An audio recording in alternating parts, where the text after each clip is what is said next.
treat all guns as if they are loaded. Very good. That one is the one I knew already, but other people might be listening to this, so... They may not know that. Yeah. So we've now done a public service.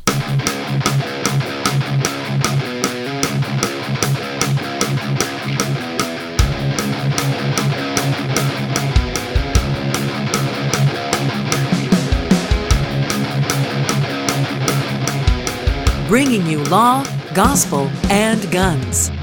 Welcome to Armed Lutheran Radio.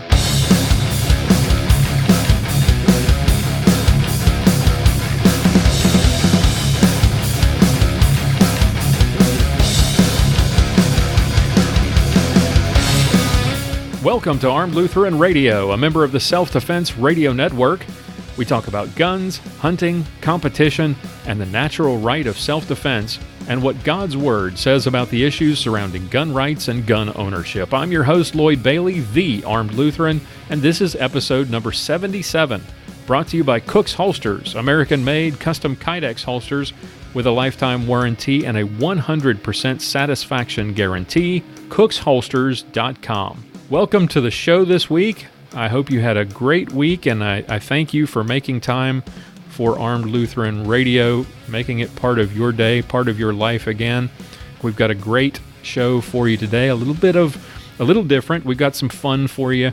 We're talking about gun safety and taking new shooters to the range. Yehuda Remer, the author of the new book, Safety On, An Introduction to the World of Firearms for Children, is with us. We've got a new ballistic minute from Sergeant Bill, a self-defense tip from Aaron Israel, and Mia Anstine has some thoughts about taking new shooters to the range, which is something that I'm going to be doing this weekend. I'll be leading an outing at the range for members of my church, and I'll be talking more about that in an upcoming episode. All that's coming up in just a bit. But first, by now you've probably seen or heard about the latest media outrage, the video from the NRA featuring Dana Loesch, which quite honestly calls out the progressive left for its violence and its intolerance and suggests that we need to stand up against it with, quote-unquote, the clenched fist of truth. They use their media to assassinate real news. They use their schools to teach children that their president is another Hitler. They use their movie stars and singers and comedy shows and award shows to repeat their narrative over and over again. And then they use their ex-president to endorse the resistance, all to make them march, make them protest, make them scream racism and sexism and xenophobia and homophobia, to smash windows, burn cars, shut down interstates and airports, bully and terrorize the law-abiding, until the only option left is for the police to do their jobs and stop the madness. And when that happens, they'll use it as an excuse for their outrage. The only way we stop this, the only way we save our country and our freedom, is to fight this violence of lies with the clenched fist of truth. I'm the National Rifle Association of America, and I'm freedom's safest place. Now, the reaction from the left is hilarious. It's hypocritical. It's this. They suggest somehow that this is a reference. This reference to a clenched fist is an odd expression, to be honest, but they're suggesting that it's nothing short of a call for civil war. It's been called divisive, angry, creating an atmosphere of us versus them, providing fuel for American extremists, never mind the extremists that Ms. Loesch is calling out in the video. Well, here's my take. First off, the video was released on April 10th. So here we are in July, and this is just now a thing, which I think is very interesting. Since then, what have we had happen? For example, we've had incidents of violence from groups like Antifa. We've had incidents of violence by deranged Bernie Sanders supporters shooting at members of Congress. So all this complaint from the left and hand-wringing and collective, panty bunching about extremism and violence, maybe they need to look in the mirror. But aside from the fist of truth crap I don't like that phrase, and I'll talk about that in a moment, but tell me exactly what it is that Dana said that isn't true. Everything she said calling out the left is true. The media that has its collective, pants in a wad has just been deathly silent over the violent protests, the embarrassing, narcissistic, anti-Trump BS that Hollywood trots out at every one of their galas, the fake beheading photograph, Shakespeare in the Park where they replace Julius Caesar with Trump. They've been completely silent on all of this. And they've completely glossed over all of the anti-free speech stuff on college campuses, the deranged, like I said, that deranged liberal Democrat who took a gun to a Virginia ball field looking to terminate Republican lawmakers last month. But this video, I guess, it's just beyond the pale. See, here's where I have a problem with this ad, and it's not the content that she's pointing out. I think the term clenched fist of truth is dumb. Everything else is spot on. My problem is that this is coming from the NRA. Let me mention first, as a matter of full disclosure, I am a life member of the NRA. I am an NRA recruiter. If you go to my website, you'll see a banner at the bottom that says Stand and Fight. You click there, and you can sign up and join the NRA. I support the NRA and their mission. I'm an NRA member, and I don't like this. The NRA is the nation's oldest civil rights organization, and it's been championing the Second Amendment for over 130 years. But this ad, there's no mention of the Second Amendment. Not a word. This does nothing to advance the causes that we should be supporting, namely the Hearing Protection Act, concealed carry reciprocity, the expansion of gun rights, the end of federal gun-free zones, the end of the NFA. But no, we're doing this. What does standing up to fake news or to Hollywood snobs who hate Trump have to do with the Second Amendment? This ad is pure politics. And it is us versus them. As much as I love Dana Loesch, this is just terrible. When America's First Freedom came out, I think it was the May issue, there was a cover asking, "Do you stand with Trump?" And my immediate reaction was, well, does Trump stand with me? Does the NRA stand with me anymore? Because I've not heard him talk about gun rights at all since the election. And I don't see the NRA pushing Mr. Trump to fulfill his promises to us. But I do see them shilling for his agenda quite a bit. And this ad is basically a defense of Trump, not the Second Amendment. So leave the politics to the politicians and the political action committees and go back to doing what you do best, fighting for the Second Amendment. You want to show me that we need the Second Amendment because the unhinged lunatic left would like nothing more than to smash in our heads with a bike lock or to shoot us up at a baseball game? Yeah, I'll buy that because I can see it on the news. You want to tell me that the left is becoming more and more radical, intolerant, and violent? Yeah, I can see that. I see it on the news every day. Show people that, and you can demonstrate the need for the Second Amendment. But this? Your freedom's safest place? Because we're going to stand up for Trump against all the fake news? What a bunch of crap. This is what we get for the millions that we gave the guy in the election? We get to be the clenched fist of truth? Come on. The clenched fist of truth is as lame as the Iron Fist from Netflix. I'm the immortal Iron Fist. You what? We can do better than this. We have to do better than this. We've got more important things to do. I mean, some of the criticism of Trump, to be honest, is well-earned. He's a boorish idiot who can't keep his mouth shut. And he tends to say ignorant, impolite things that are quite frankly unbecoming of a person in his position. But don't worry. Your membership dues will help the NRA with the clenched fist of truth come save the day every time Trump sticks the clenched foot of foolishness in his pie hole. And that's my take. We'll be back with more right after this, right here on Armed Lutheran Radio.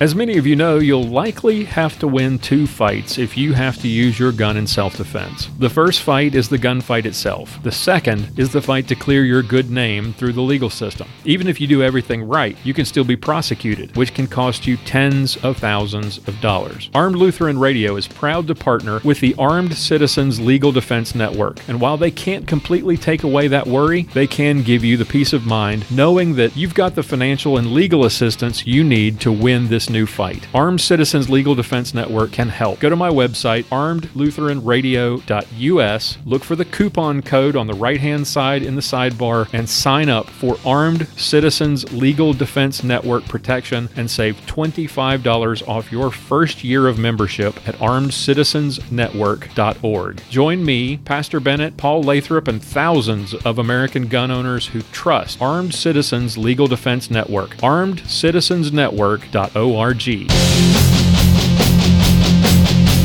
Welcome back to Armed Lutheran Radio. Before we get to our featured guest this week, here's a little conversation that I had with my daughter about this new book, Safety On, An Introduction to the World of Firearms for Children. This is an unsolicited, lightly edited, I edited out some things for time, but this is her reaction to the book. So we're talking about the book, Safety On. Yes. And you like it, right? Yeah. What did you think the first time you read it? You read it by yourself. I didn't get a chance to read it with you. You took it with you in the car and read it, didn't you? Yeah, with Mama. What did you think? It was a really good story, and I thought I might want to read it again. And did it tell you or teach you anything that you had heard before? Yes. What did it teach you? That if you're at a friend's house and you see a gun, yeah, you should go tell an adult. Right. That there's a gun. Mm-hmm. And we've been to the range before, right? Yeah. And we talked about some of this kind of stuff, right? Yeah. What did we talk about? Did we talk about gun safety? Yeah. Okay. What kind of things do you want to do to be safe? Well, what you want to do is you want to check your gun before you put it in a safe. Mm-hmm. Like if it had bullets in it, that would be bad. Right. Now you learned that from the book. Right. Very good. Not from you, though. Very good. All right, so you want to read a little bit of the book? Do you have a favorite part of the book? It's the part when it's on this page when Kyle and his dad go putting their guns in their truck, in the back of their truck. Yeah. And they're starting to go to the range, and their mom's right next to the truck. And what you can see inside of it is you can see a pink gun. Ooh. And it says, on the book, it says, even a pink one for my mom. So she must like pink a lot. Do you want to read that part? Yeah. Okay. My dad likes to go shooting. He has a lot of guns. He has big ones and small ones, long ones and short ones, black ones, green ones, and even a pink one from my mom. Very good. Yeah, and you can see their truck, and it's black. Mm-hmm. And it's really, really kind of tacky.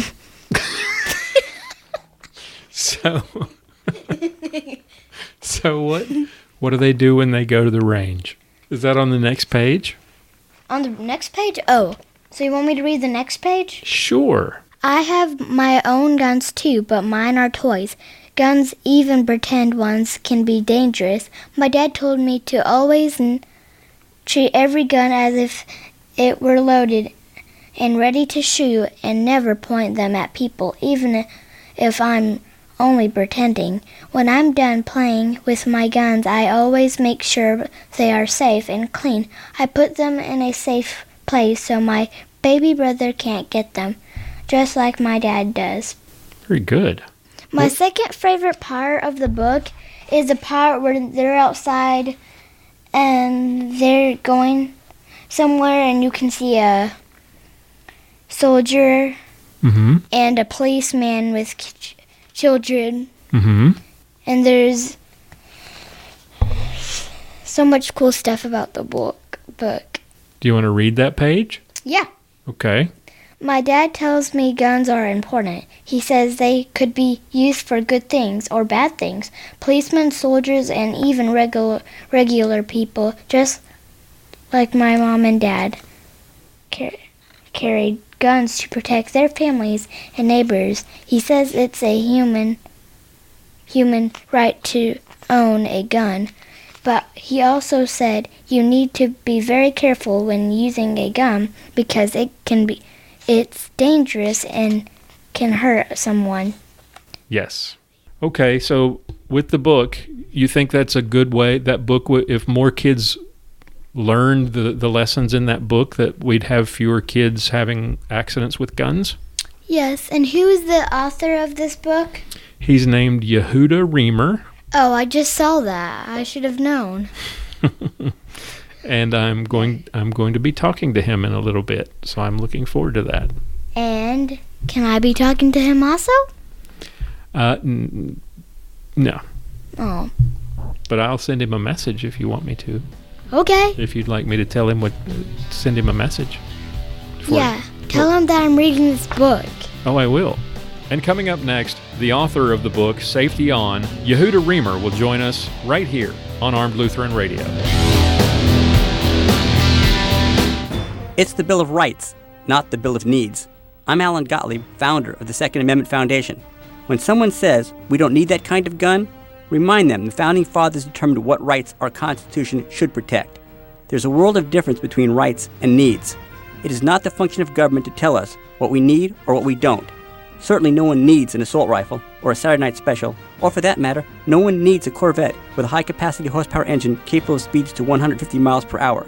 But in the hands of honest, responsible individuals, you have the right of choice. You have the right to read books others don't like. You have the right to listen to any radio program we choose.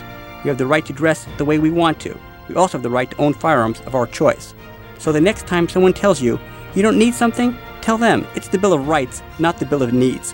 Join the Second Amendment Foundation today so that this message and our Bill of Rights might live. Call 425-454-7012. That's 425-454-7012. Welcome back to Armed Lutheran Radio. As we've seen, just about every time we have a school shooting in America, every time there's an incident where a child tragically gets his or her hands on a gun, or a child dies in a drive-by shooting, we hear lots of talk in Congress or from Hollywood types or activists like Gabby Giffords or Shannon Watts talking about gun safety, quote unquote. But what those people really mean when they talk about gun safety is gun control. And the Democrats in Congress have admitted as much recently, saying, don't use the word gun control anymore, say gun safety. It sounds nicer. Well, groups like the NRA and the National Shooting Sports Foundation have been talking actual true gun safety for years, but their message usually gets diminished because they're the evil gun lobby. Well, I'm fortunate enough to be talking tonight to a man who's got an unlikely background and has decided to do something about that. He's an Orthodox Jew born in a home without guns in the anti-gun state of California, and he's written a children's book about gun safety called Safety On. Yehuda Remer, welcome to Armed Lutheran Radio. Thank you for having me. Well, thank you so much for being here. I really appreciate it. First, thank you so much for writing this book. Before I even got a chance to sit down and read this with my daughter, she had already read it twice. That's great. It's awesome. The book is called Safety On. Tell us a little bit about the book and what motivated you to write it. The book is basically an introduction to the world of firearms for children. What prompted me to write it was I grew up in a house that was apolitical. It was guns, besides politics, guns were never even mentioned. And for some reason, I always had a liking to firearms, even from a young age, playing with Nerf guns and trying to get my hands on as many as I can. And, as I got older, I still didn't know that a law-abiding citizen was allowed to carry a firearm. That idea of an individual carrying a firearm for any kind of defensive purposes was so foreign to me because I didn't grow up in that type of environment. And I got married, I had 2 kids, and a very close friend of mine decided to take me to the shooting range. And I'd been to the shooting range before, and, I loved it.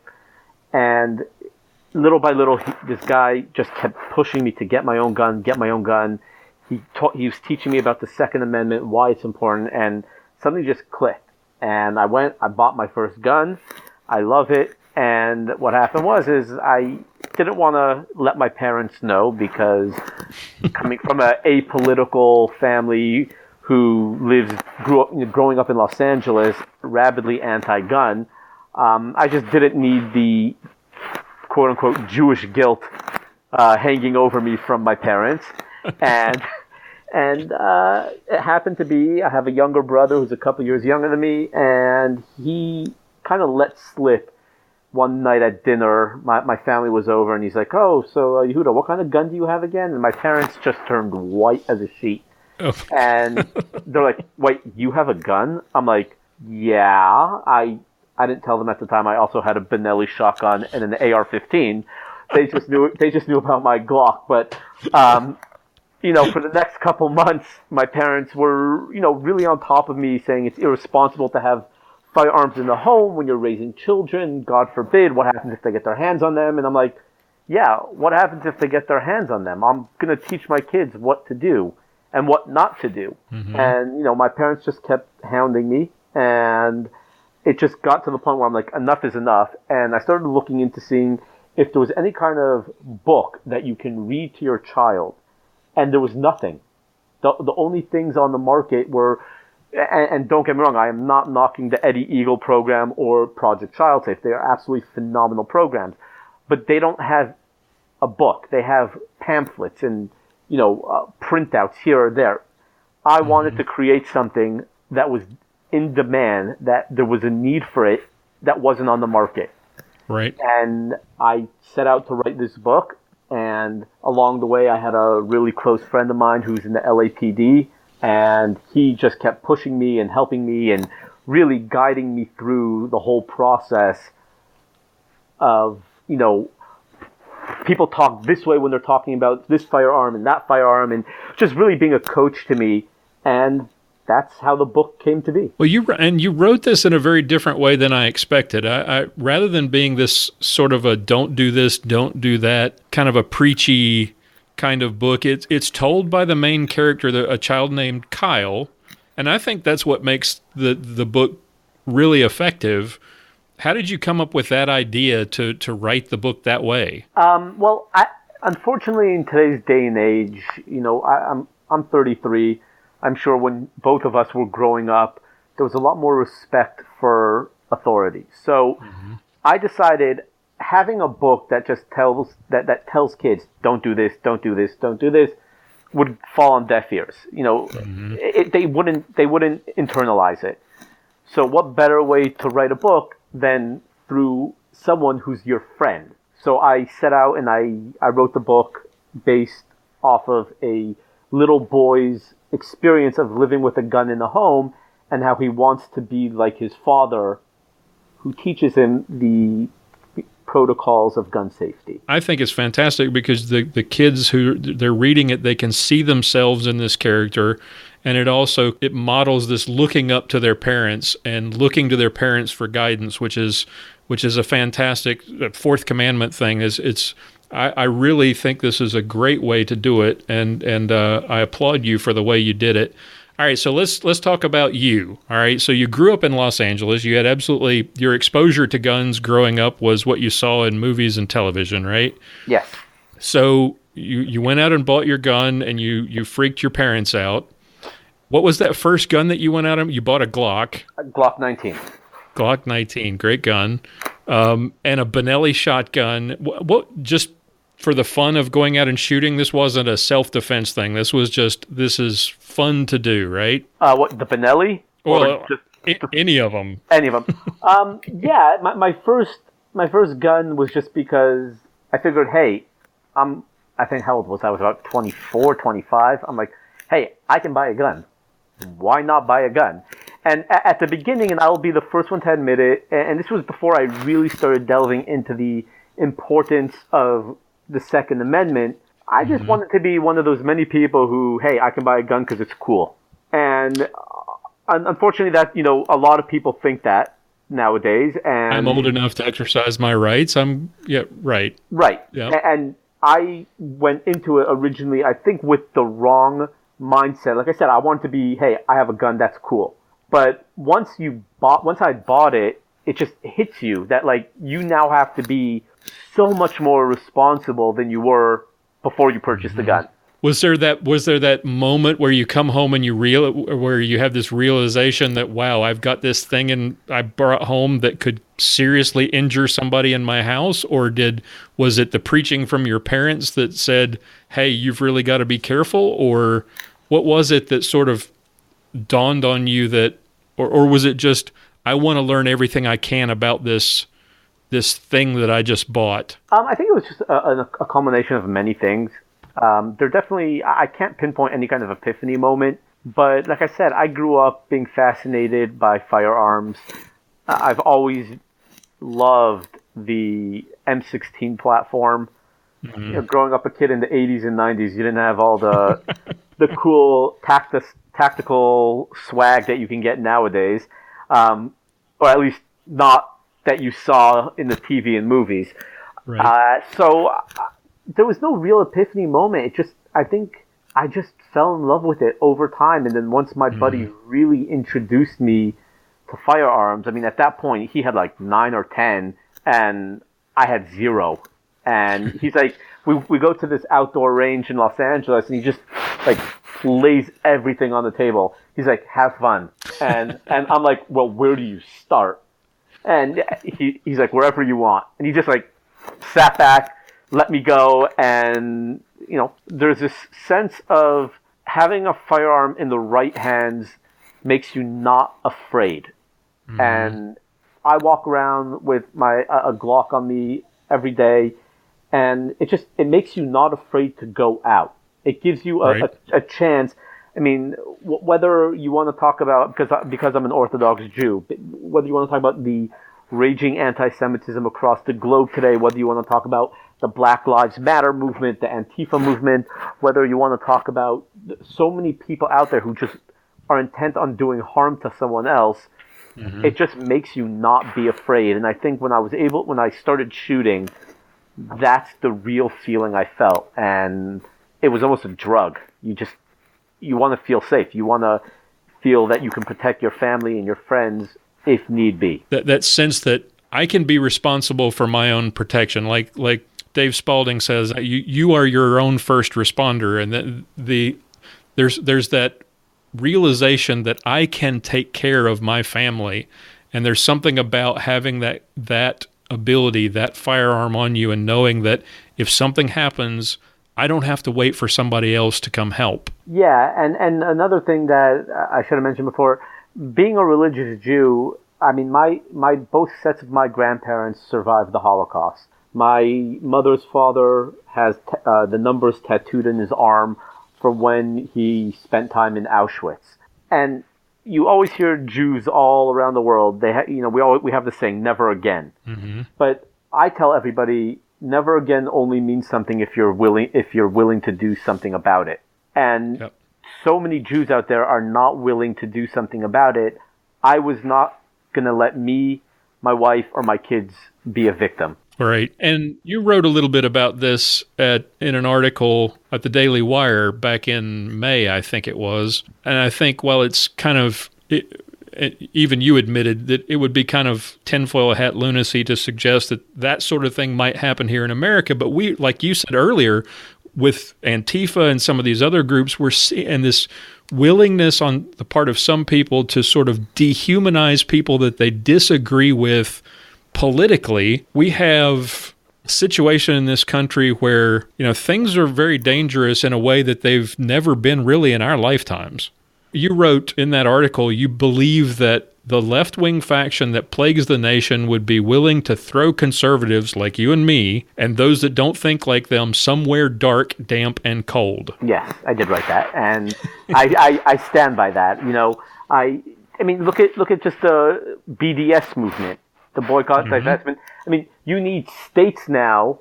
I mean, thank God I live in a state like Texas, and we have a phenomenal governor. I mean, you have states that have to pass anti-BDS bills.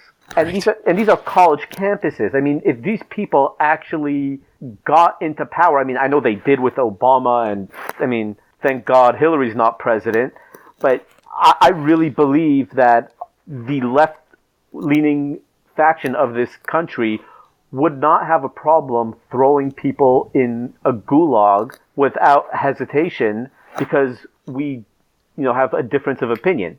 That said, I'm talking about the left-leaning faction. I think there's many people out there, I mean, someone like you, who would turn to me and say, hey, I don't care if you're Jewish, you're a good guy, I will protect you. And I think there's so many Americans in this country that would be willing to do that. That's why I don't believe it would actually happen, or that it would actually be able to happen. But I do think that a lot of people in the government, in the liberal left, would not even hesitate if they actually had the real ability to do it. Yeah, I agree. I mean, you hear it from the mouths of people who suggest that climate deniers should be, sent to internment camps to have their minds, set right. Or you hear the anti-gunners talk about how they don't really care that people like Steve Scalise was shot, in Virginia a week or so ago. The level of hatred that we're seeing on the political left in this country currently is scary to me, and so it's one of the reasons that I think we simply cannot give up our Second Amendment rights. We cannot budge 1 inch right now because we are at a very precarious time in this country. You wrote in this article from the Daily Wire, I wrote this quote down, we must make sure that the next generation is raised to be resilient and able to maintain the future of our country. In other words, the answer lies with our children and grandchildren. We need to turn to the youth of our nation and instill in them the importance of the Second Amendment as well as a healthy love of firearms. Why do you think, why is that so important? And why do you think so many today don't see that as important? Why do you think so many people today are just willing to say, that's an old thing, we just need to throw it away? Well, I think it's important because, who said it? Was it Reagan? I might have even quoted that in the article, that, the freedom future is only a generation away. Thank you. Freedom is only a generation away. Mm-hmm. And it's true. A lot of times people are like looking at the problem, what they have in front of them now. We had Hillary in front of us. That was now. We have people still throwing Trump under the bus now. But what happens if, in 3.5 years from now, someone like, let's say Elizabeth Warren comes up and says, hey, I'm running against Trump, and she wins. Well, right. That's another 4 years, if not 8 years. At that point, as you and I are getting older, who's going to defend the country in the future? And really, the Second Amendment, in my opinion, is really the most important amendment, because without the Second, you have none others. None of the other amendments stand a chance of surviving. Yep. So in order to train the future of our country to make sure that we have the freedoms bestowed on us, you need to teach from a young age about gun safety. I mean, I know I quoted Richard Henry Lee in my book, on the back of my book. It's on the back cover. Right, and he says, to preserve liberty, it is essential that the whole body of the people always possess arms and be taught alike, especially when young, how to use them. And really, that's what it is. To preserve liberty, you've got to teach them at a young age about the Second Amendment and the importance of it. If government ends up with the monopoly on the use of force, and they don't have a fear of the people, as I think it was it Jefferson that said, when the government fears the people, there's liberty. When the people fear the government, there's tyranny. When the people don't have that ability to stand up for their rights, even to the point of taking up arms against the government to defend their rights, then you end up with what George Orwell described in 1984. The history of government is basically a boot stomping on the face of humanity forever. Right. So how did you end up in Texas? I mean, thousands of people flee the People's Republic of California every year for places like Texas. How did you end up in the Lone Star State? Well, being an Orthodox Jew, I mean, I wish I could just like get up and move to Wyoming and just get a little ranch with a mountain as my backyard. But as a religious Jew, we need to move to communities that are able. We have to move to Jewish communities. Mm-hmm. So my wife and I looked all around the country, but at the end of the day, we moved for two reasons. A, we already had friends who lived in Dallas, so we kind of had a built-in support system. And also, it's Texas. I mean, well, is there what's not to like? What's not to like? I always tell my friends, I'm like, just the United State of Texas and nothing else good outside of it. So, and then once I got here, I actually read a quote from Ted Nugent, and I think that I started living my life by that. And he said, I might have not been born a Texan, but I sure as hell chose to become one. And yep. That basically sums me up perfectly. Yep. I'm a Texas transplant myself, and I agree wholeheartedly. So you have 3 kids? Yes. How early did you start teaching them about guns? Well, when the book really came out, and as I was writing about it, my 2 older ones, 7 and 5, they were always looking over my shoulder. Hey, what are you doing? What are you doing? What are you working on? So they've been doing it for a while. My 1-year-old, the closest thing I've taught him is when you ask him to show me your guns, he flexes his muscles. So that I'm very proud of that. My wife is not, nice. But I am. But yeah, my 2 older ones, I've been teaching them. The book came out in January, but it was a long 5 years to get the book actually published. So the book was actually finished early, I think January of 2016. And I went to one of these, Snapfish, or I don't even know what they're called anymore. One of these print your own pictures websites. Right. And I printed out a couple copies of the book. And my kids have had it in their bed for a while. My older boy, he actually has been reading it for a while. So he's pretty good with everything. He came home from camp the other day and he's like, hey, Dad, they took us laser tagging today. And I'm like, oh, cool. How was it? And he's like, I don't understand it. All the other boys were walking around with their fingers on the trigger. I'm the only one that wasn't. And I'm like, okay, it's laser tag, but hey, at least he's trained. At least he's got his head in the right direction. Exactly. My daughter, my 5-year-old daughter, on the other hand, she doesn't seem to have the biggest interest. I'm obviously not going to push her.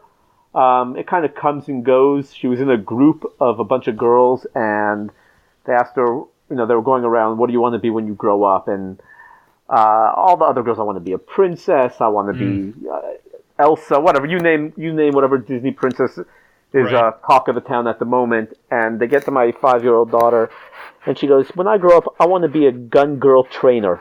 There you go. And they just are like, well, yeah, that's Yehuda Remer's daughter. Makes sense.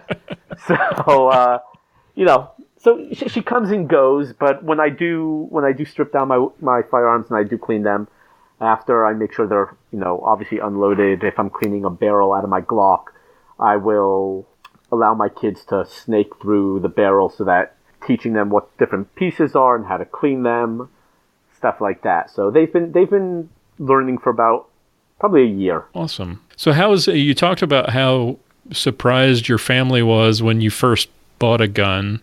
How have they been in the years since? How's that message of yours and your conversion to the Jewish gun guy gone over with your family and friends? So my friends have always been supportive. I mean, you have in the Orthodox Jewish world, many of them are gun owners. They tend to be more closet gun owners because it's still looked down upon because Jews they have a mentality, and they just still don't necessarily like firearms. Even in the Orthodox world, you might have people, the one good thing is even in the Orthodox world, you might have people who don't want guns in the home, but they're not anti-gun. it's just not for them. Right. And I always tell them that is totally okay. The minute you come say, we don't think anyone should own guns, that's when we have a problem. But other than that, when I first started writing the book, I myself didn't think I would ever be published. What are the chances that someone's going to become a published author, especially about a book like this in today's day and age? So, I definitely didn't believe in myself. My parents were just like, okay, they didn't, I don't think they thought that it would ever happen either. I mean, again, I didn't. So, but once the book actually got published and they saw that this is actually something real now, they've been a lot more supportive of it now.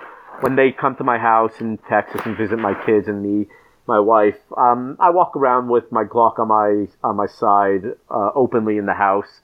And at this point, I love my parents dearly, but if it offends them, they don't really have to come visit us. But no, it's just I'm still respectful with it, but it's just I think they've actually come to terms with the fact that they have a son who is trying very hard to break into the firearms world, and he's doing it in a positive way. So they're very proud. Well, very good. Well, and speaking of breaking into the firearms world, I've seen you in interviews all over with, Cam and Company and Collier Noir and AWR Hawkins, and most recently you were on with the guys at the Polite Society podcast, another member of the Self-Defense Radio Network. You've gotten some great reviews, too, I noticed on the website. Yeah. Thankfully, the book has been pretty well received. The only one that hasn't received it pretty at all is Shannon Watts, who immediately blocked me within minutes of me being on Collier Noir show. Well, that's shocking. Yeah, I thought I was cool, but then I found out she blocks everyone. So I kind of didn't feel so important anymore. But yeah, been having some great reviews, great feedback. My book has been endorsed by some really just people that I'm very proud of to have my back. Alan West, the Second Amendment Foundation, Doctors for Responsible Gun Ownership, Larry Vickers from Vickers Tactical. Just recently, just a few days ago actually, Masad Ayub got my back, and he wrote me a blurb for the book, liking the book a lot. And, I'm just taking one day at a time, trying to get out there as much as possible, educate people as much as possible, and, spread the word on gun safety. Awesome. Well, you can add my name to the list of people who love the book. Safety On is a tremendous book. It's a great way to teach your kids about firearm safety. I love the way it tells a story from the child's point of view rather than preaching to them. Thank you so much for writing it, and thank you for coming on the show. Thank you for having me. Yehuda Remer is the author of Safety On, an introduction to the world of firearms for children. You can find out more at Amazon.com and YehudaRemer.com. Look for links to both in the show notes for today's show, episode 77. Yehuda, blessings to you and your family, and continued success with the book. To you too. Thank you.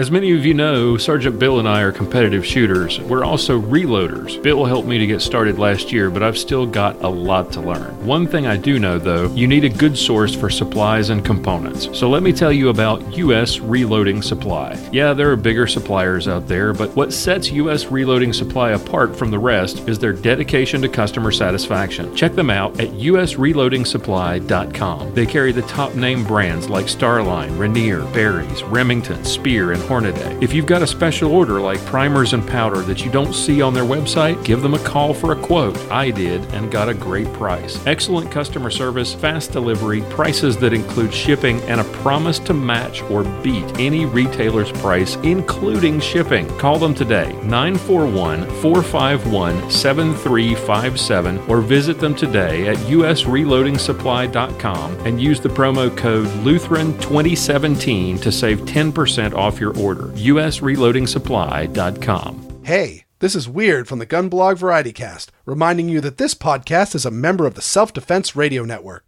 Check out all the other great podcasts at selfdefenseradio.net.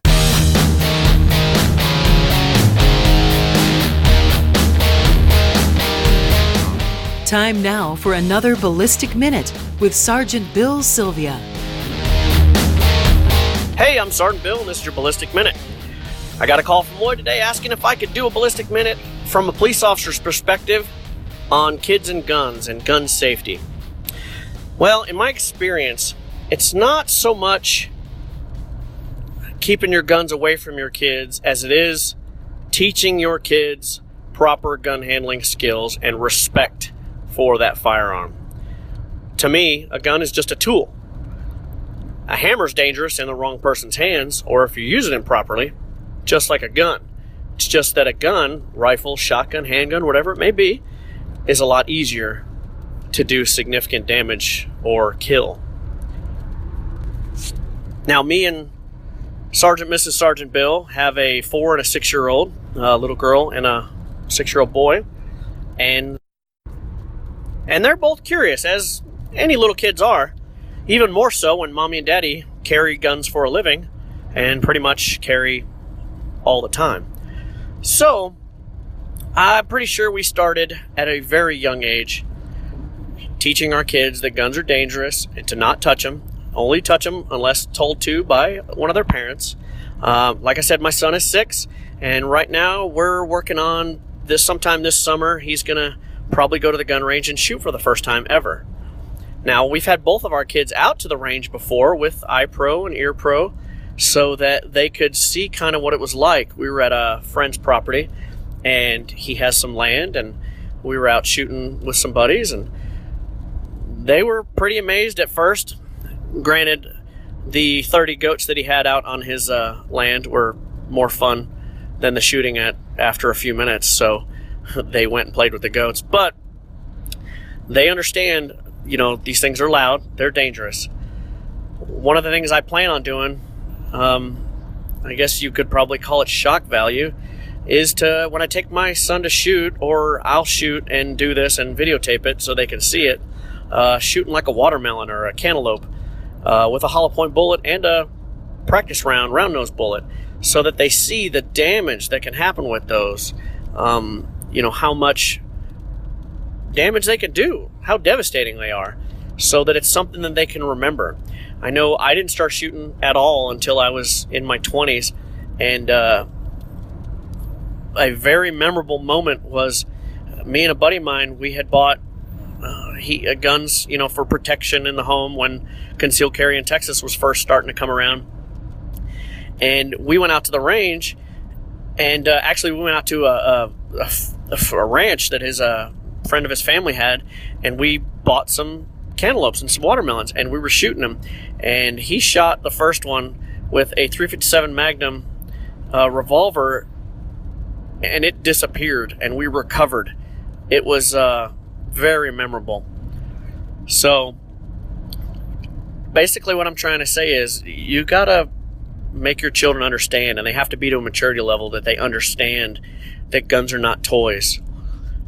There's a big problem in today's world where kids are playing a lot of video games, and there's a lot of shoot 'em up games and first person shooters, and it kind of creates a disconnect for some kids that it's not real, it's just a game, and you get shot and you don't die, you respawn, you come right back to life. Well, that's not real, that's a game. So you kind of have to, I know my son didn't start playing any video games until about a year ago, and we made sure he was only playing age-appropriate games. Well, now he's starting to play some of the shoot-up games, and we make sure that they're not people shooting people. He's actually playing Halo 3 right now, which is shooting alien invaders.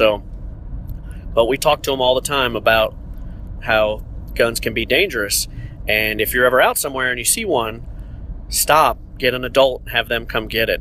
I think the NRA's Eddie Eagle program is outstanding as to how they teach kids to stop, don't touch the gun, find an adult. It's something that should be taught at home, but a lot of people today, unfortunately, believe that the schools should do all the parenting instead of them doing the parenting, which is not right either. But, that's the type of thing we need to teach kids.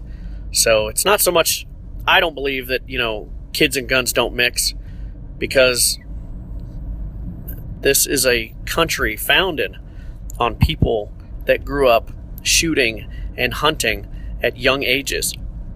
And there's nothing wrong with it. I mean, I grew up in a house where we didn't have guns. My parents still don't have guns in the house unless I'm there. And that's fine. There's nothing wrong with that. That's their choice. Now, my mother grew up in a house where her father used to cast his own bullets, hand load his own rounds, and hunt. And they ate what they hunted. You know, very traditional. But he taught his girls to stay away from guns because that was kind of the thing back then. So just teach them. Educate your children. Make them aware of the dangers of firearms. But more than that, educate them on how to safely handle them and what to do if they find them. So when they're little, you don't really want them handling them. But when they start getting older, you need to teach them safe gun handling procedures, what to do with them. Treat every gun as if it's loaded. Always check to make sure it's loaded and unloaded, right then and there. Point it in a safe direction. Never point at anything you don't want to kill or destroy. And just as, kind of as you would an adult, really. I know a lot of times it's hard for parents to treat their children like adults, but your job as a parent is to train them to be a responsible, safe adult. I'm Sergeant Bill. This has been your Ballistic Minutes. Sergeant Bill Silvia is a 15-year veteran of the Dallas Police Department and masterclass competitive shooter. You can watch Sergeant Bill's shooting videos at armedlutheran.us/Sergeant Bill. So you have your concealed carry permit or license to carry. Now what? Now you need a good holster. Not one of those cheap neoprene prophylactic holsters you can buy in the big box stores. You need a holster custom built for the firearm you intend to carry every day. Check out cooksholsters.com. Made in the USA, Cooks holsters are available in a wide range of colors and designs for inside the waistband or outside waistband carry. They carry a lifetime warranty against defects and a 100% satisfaction guaranteed. Visit www.cooksholsters.com and use the promo code ARMEDPODCAST and take 15% off everything in the store. You put in the time and effort to legally carry a firearm for personal protection. Protect your firearm with a custom holster from cooksholsters.com.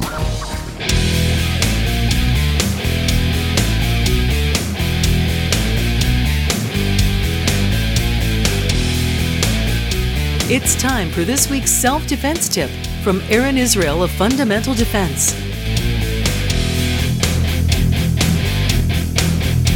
Hey folks, this is Aaron Israel with Fundamental Defense here with your personal defense tip of the week.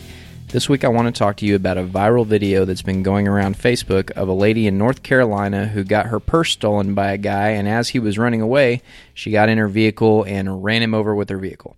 And a lot of people in the industry that I know have been posting this and saying positive things about it, like, yeah, instant justice, this guy got what's coming to him, heck yeah, getting that guy off the streets, all that kind of stuff. Now, I understand the emotional response to it, and I understand identifying with her emotional state, but there's nothing that she did in that situation that was what we would tell a student to do, so we should not be applauding this lady's actions. For you to use deadly force, which running someone down with your vehicle is deadly force, like there's no way around it. That's use of deadly force with a weapon, which is the vehicle that you're in. You have to be justified, and it has to be reasonable. There was no justification for running this guy over. He had already taken her purse, and he had run away, so he was no longer posing a threat. And then she got into the vehicle and ran the guy over, which is not something a reasonable person would do. And if you watch the video and you see the interviews, this lady's not reasonable in her outlook. She's very emotional, and you might identify with her emotional state, but there's nothing reasonable about running a guy down with your vehicle because he stole your purse. That's not something a reasonable person would do, and that's not something most people on a jury would identify with when she stands before him, which she's definitely going to. And that's the other half of the thing. This lady's going to end up in the legal system. She's going to face assault charges. She's going to have to go to the county jail. She's going to have to defend herself and spend all that money on a lawyer and all that, and hopefully she gets off, but maybe she doesn't, and really she shouldn't get off. It's not justified, and it's not reasonable to run somebody down with your vehicle. if it wouldn't have been reasonable for her to shoot the guy, which I think if she'd have shot the guy in the back as he was running away, I don't think it would have been as big of a social media grab. We'd probably be saying different things about it. But if it's not justified to shoot somebody when they're running away, then it's certainly not justified for you to run them over with the vehicle. A vehicle is a lot more likely to damage you than a bullet is, right? It's a big, giant couple-ton vehicle that you're running somebody over with. That's deadly force in every sense of the word. She's lucky that the guy walked away from it and then he's not seriously injured. Otherwise, she'd probably be facing a murder rap, in my opinion, and she'd deserve it. So what does it do when we post in support of this lady's actions? Well, it makes us look like we're okay with vigilante justice, that we're okay with citizens running outside the legal system and taking vengeance into their own hands, which is what this lady did in that moment of emotional reaction. That's not how we want people to approach self-defense, with emotions. We want people to approach self-defense with a very deliberate, very rational thought process in what they're doing, and do I need to do this to defend myself? And if the person's already running away and doesn't pose a threat, then you're not in self-defense anymore. And anything you do after that point, you have to be able to articulate that the person still poses a threat, which if they're running away, there's no way. So running someone over with your vehicle is not something we ought to be applauding, unless you would also applaud that person shooting the bad guy as he was running away, which I don't think any of us would do. So don't be that person that posts in support of this. Don't let that desire to identify with her emotional state. Now, I get it. You want to see the criminal get what's coming to him, and it's kind of funny, and you want to laugh at it and be like, yeah, I guess that'll teach him not to steal purses. Okay, yeah, it probably will. I hope it does teach him not to steal purses. But at the same time, that is not something that we want to endorse in a civil society, and it's definitely not something that we want armed citizens to do, because it just paints a bad picture of us as a community. So don't look at this situation and applaud what the lady did. Let's look at it and learn from it and talk about what are the teaching points we'll get away from this. Well, the teaching point is, don't let your emotions get the best of you. If you let your emotions get the best of you, then you're going to end up in the court system, and at the very least, you're going to have to spend a whole bunch of money and have your reputation tarnished, probably lose your job, all the things that I've talked about before that happen even when you do the right thing in the legal system. This lady's got a long road ahead probably that she's going to have to face, and I don't think that the emotional feel-good moment that she had right after running the guy over is going to be enough to tide her over as she faces the legal system and has her day in court standing in front of a jury, because she's probably going to spend some time in jail for doing this. And she should, because it's assault with a vehicle that was not justified and was not reasonable. So that's how you should look at this situation. It's not something to cheer. It's not something to applaud. And I hope you get that takeaway and take another look at it if you were happy about it before, and see how you come out this time looking at it from a rational perspective and not looking at the emotions surrounding it. That's your personal defense tip for the week. Thanks for tuning in. Aaron Israel is a Personal Defense Network contributor and owner of Fundamental Defense. You can find out more and sign up for any of Aaron's classes at fundamentaldefense.com. The percentage of women who own guns is growing. American women are more knowledgeable and better equipped to defend themselves than ever before. So, why is it that every time I go to a gun shop, I feel like they're talking down to me? Like, hey little lady, let me show you what you need. It's like all they want to do is sell me a pink gun. If you're tired of feeling that too, visit Guns for Gals, a specialty firearms boutique designed to empower women with information about firearm safety and to equip them with the means to protect themselves. The owners go out of their way to find products specifically for women, and they actually listen and ask questions to help you find the right products to meet your needs. If they wouldn't own it themselves, they won't sell it. Guns for Gals is located at 2035 Central Circle, Suite 108 in McKinney, Texas. Open Monday 1 to 6 and Tuesday through Thursday 11 to 7. And on weekends, you can find them at a gun show near you. Or shop online at www.gunsforgals.com. Guns for Gals, more than just a gun shop. It's how gun shopping should be.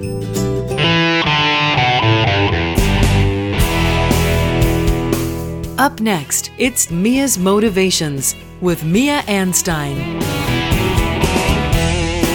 Hey everybody, happy summertime. Boy, is it nice and warm in southern Colorado. We are really having a great summer, and my goodness, it is zooming by already. I am headed out for July summertime fun. We've got some women's shooting clinics and so forth. And in a prior episode, I had encouraged you guys to get someone else and take them out hunting. But I wanted to share something else with you that is coming up. It is by the National Shooting Sports Foundation, the NSSF, and it is going to be in August, and it is National Shooting Sports Month. And this is an event where they are encouraging everybody to get someone else out to the range. To take part, they are asking you to consider creating an event or a promotion or adapt one of the events you already have scheduled and get people out there. Details will be on the nssf.org website. It'll go live on July 5th, so stay tuned for details on that. I hope that all of you can participate in this, whether it's creating your own event or joining someone else's event. It would be fabulous to hear the stories and see the people that are getting out to the range.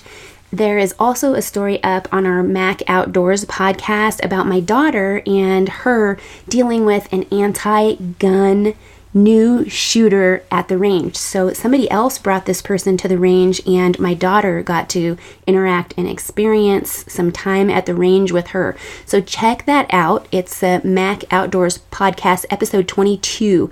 It's actually a pretty cool episode, and I will see you next week. Be safe out there. Happy summer. Bye, guys. You can read more from Mia and watch her YouTube videos at miaanstine.com. And that's going to wrap it up for another episode of Armed Lutheran Radio. Thank you so much for listening and joining us again this week. Thank you to my awesome cast of contributors, Aaron Israel, Mia Anstine, Sergeant Bill Silvia. Pastor John Bennett will be back with us next week. And thank you to our special guests, Yehuda Remer, the author of Safety On, An Introduction to the World of Firearms for Children. Hope you'll join us again next week. Until then, keep shooting, keep praying. We'll talk to you next time.